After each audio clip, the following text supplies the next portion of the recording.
You're welcome to Media TV, and we are on YouTube as Media TV. We are on X, Media, definitely on TikTok, Media, and Media One on Instagram as well. This is a weekly talk with Manige, and what I do is just to bring you one of the most prominent people in our society to tell their stories, to ask them some questions here and there, and to know them better as we as we know them as per now. And today I've got a chance to bring to you the gentleman in white. I'll give him a chance to introduce himself to you, and I hope we are going to enjoy this session. Yeah. Remember, this is proudly brought to you by www.avatam.co.ug. This is the Forest Breeze Kakova, and definitely from Mamazake, I salute you as well. You're welcome, sir. All right, mediaTv. Um, this is a Yaman Paul. The current 19th grade chairperson of the Commission, Bishop Stewart University. I'm happy to meet you, and I think the talk will be the joyful one and the passionate one. All right. To begin with, who is Paul? Paul currently is a student at Bishop Stewart University, leaving leadership aside. I'm a student at Bishop Stewart, pursuing Bachelor's of Science in Accounting and Finance year 3. And when we go into leadership, as earlier said, I'm the 19th grade electoral commission chairperson of the current grade government at Bishop Stewart University. All right. How is the office? The office as per now, the office is okay because we are out of the busy schedules that we had. Because as the office of the electoral commission, general-wide, in national and the home ground now, as we talk as Bishop Stewart University government, we don't have busy schedules. As you know, we are always busy during the elections process, and the election process was done successfully. Now we are doing some small things, issuing certificates and whatever. We are not all busy as such, but the office must still run. Okay. You say that the process of the elections was done successfully. Was it really done successfully? Like 100% okay? As you know, no one cannot be all that perfect 100%. But what I was supposed to do as the chairperson of the commission, leading the team of the committee that runs elections, it was done. Because when I have the president already in position to lead the institution, it means that I did what was expected of me as the person who was leading the electoral process. However, certain circumstances might have happened, but all of a sudden, our push was to bring in the government, and of which the government, every steward is aware that we have the what? We have the government. So that's how I will say that my electoral process was done successfully. If it was not successful, I would have not the government to be running the institution as per now. Okay. We've known BSU in the shape of having few candidates on the ballot. Yes. But for your case, if I'm not mistaken, there were 9 who passed through the nominations and what on the ballot paper there were 9. How did you feel as the chairperson of the electoral commission to have 9 members contesting? Um, as we earlier said, me myself, I never expected 9 candidates. However much even they are exceeding 9, because I had there are 11 candidates. And to my expectation, I expected like only 4 or 3 candidates. But when I was ushered in as the new chairperson electoral commission, Bishop Stewart University, it was my view at heart that if any other member or if any of the stewards feel like contesting and clearly fits in the positions and has all the credentials necessary for the presidential post, is allowed to contest. And that's how it came in, as very many people came out and stood on the post of presidency. Okay. Yes, I stand to be corrected, but I hope I also did right research. There were 11 contestants in the beginning, and on the ballot we saw 9 of them. What happened to the other 2? As the Guild Electoral Commission, following the Constitution, that is Article 6 of the Bishop Stewart Guild Constitution, which mandates us to do necessary verification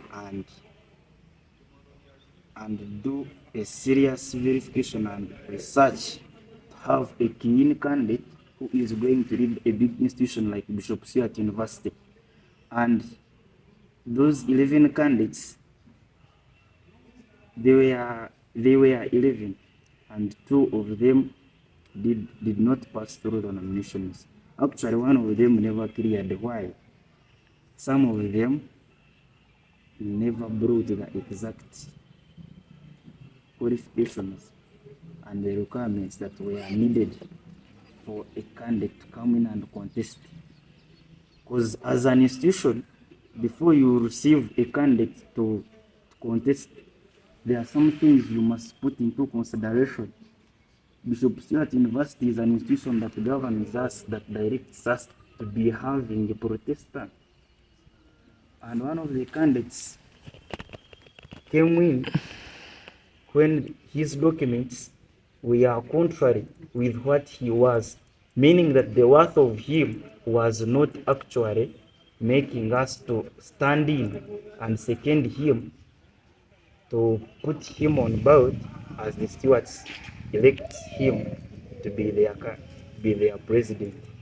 So one of them had some contradicting information about the religion, and another candidate, as our team, as the electoral committee, we have the verification team, and the verification team, we have the ex-officials.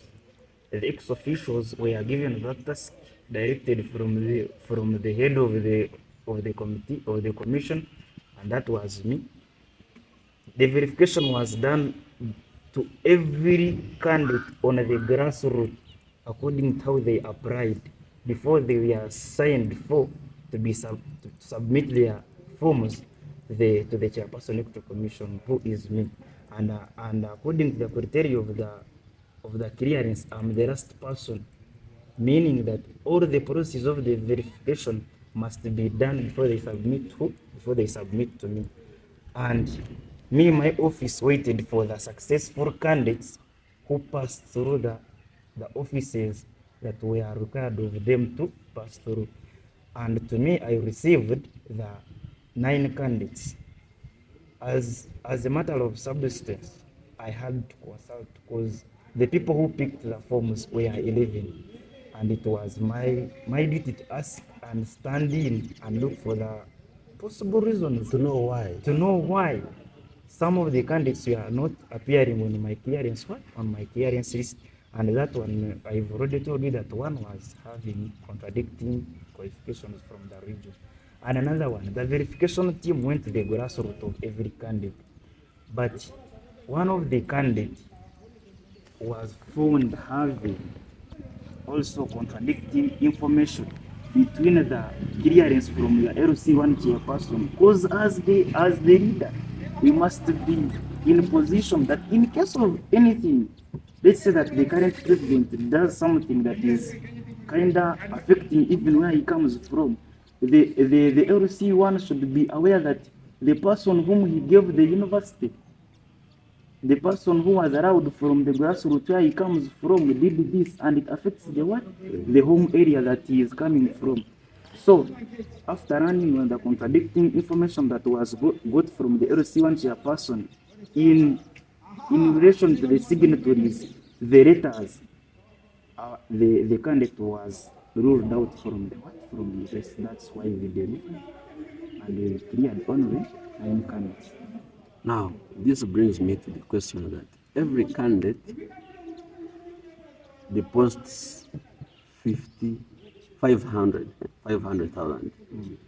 On which account? It is the guild account. Guild account. When the candidate is dropped out, or when the candidate drops out from the rest, is there any refund? Actually, Whichever stage. Actually, the issue of refund, it came in to be serious when I stepped into position of the chairperson of the commission. Why? I had stubborn candidates. That's how I may call them. Yeah. I'm sure about in good faith. In good faith, yeah. Thanks for correcting me. I had stubborn candidates. People, it still stands in as a rule that if you feel like you want to contest on the president position, you go and deposit the money on the account. You have to pay that money, and that money is non-refundable. And it's paid for picking the form. In other words, it directs you to the following procedures that you will fulfill before appearing on the ballot paper of the electoral commission. Now, how did it come in? On refunding, like the first candidate was dropped out because of the contradicting information from the region. It was my personal consideration. A person did not even fit in halfway of the clearance, and it doesn't cost us anything when we say we are not refunding those people. So it was our consensus, our agreement between the committee, and decided to say that these people who failed to pass through should be refunded. After even some of the stubborn candidates I have already told you came out and said the chairperson of the commission is the university wants to eat the money of the students, and of which that's not our target. Because the money that is given to facilitate all these things, it is very little. As you see the things we do, the security, the public address, the whatever. Actually, when the candidates become many on the position, it takes us into deep costs. Actually, a lot of questions were coming in because of why we had many candidates, and actually it also affected us some way. However much we were not against anyone, but at some times it costed us a lot. So, did you refund anyone of those two? Yeah, we refunded the 2 candidates for the president who had applied for presidency. I want you to confirm that in the camera. Yes, we refunded them. You refunded them? Yes. All right. However much I want to be clear on this, it's not the chairperson commission who refunds the money. I have a committee, and every member of the committee is entitled to do his or her duties. Okay, now we've moved from the start to the middle process, and then at the final stages, we saw invalid ballot papers, the confusing ballot papers, and I got some rumors which stated that you wanted to favor a specific contestant, especially who was number 1 on the ballot paper. How is that true? Actually, for your own information, I was not favoring him. For over what reason? Out of 9 candidates, you favor 1 person. Would you feel insecure when you are favoring 1 person or 9 candidates?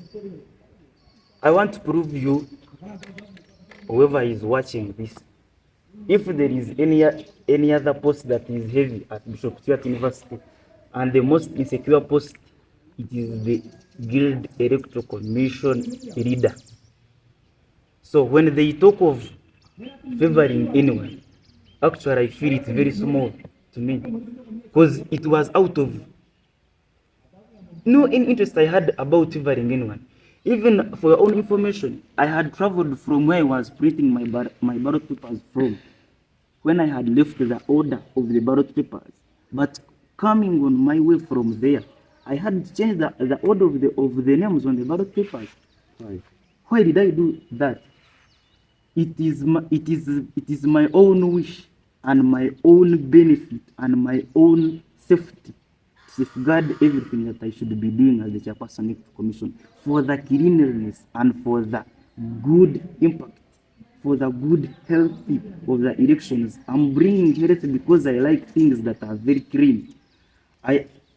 Of recent, the person whom I stepped in, who was going out of the office, we were here in year one when we found that when we come out with the rumors showing the ticked ballot papers even before the date of the elections, and I never wanted to suffer the same problem. So that's why I could be having my own moves. I arranged my ballot papers in the way I wanted. So that's why you didn't consider alphabetical order of the names. That's it. Those alphabetical order. What if they came into the Banyakoro normally call it the Kuchupara? You are trying to duplicate everything that I'm trying to do it. You get? So it was actually when they duplicate the ballot papers, they don't blame a committee member. They blame the chairperson. So that's why I tried to arrange the candidates in the way I felt like it was safe for me. All right, just to remind you who is viewing, this is MU Media TV, and we are on YouTube. And behind the cameras, it is Alex Brook. You can get him on X as Alex Brook 7, on TikTok Alex Brook, and everywhere. He's a good guy to get your videos captured properly. Yeah? And to bring me to this question, and to bring in the disclaimer that all of these questions are not my questions, but they were got from the public. Yeah. Now, did you receive any token, or did you get any proposal? Not necessarily receiving it, because someone can bring in the proposal and you refuse. Did you get any proposal from any camp to, should I call it steal, or to tamper with the election results? Actually, there are some questions I feel like me, Paul, I should not answer, because I have a clean name, and I think it will be left at Bishop Stewart University, even if it is a coordinator election.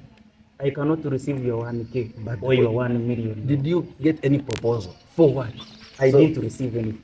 No one proposed to you to give you something. They are fearing. I don't deal with bribes. I don't deal with whatever. So I couldn't actually. But during elections, I was a hard man to reach, because I never had any close contact with the candidates. I remember. Now, I have to ask this as well, but I'm not mentioning names for our security purposes. Yeah, I understand. Now, are there any members who were on the nomination committee that were not supposed to be there? Accordingly,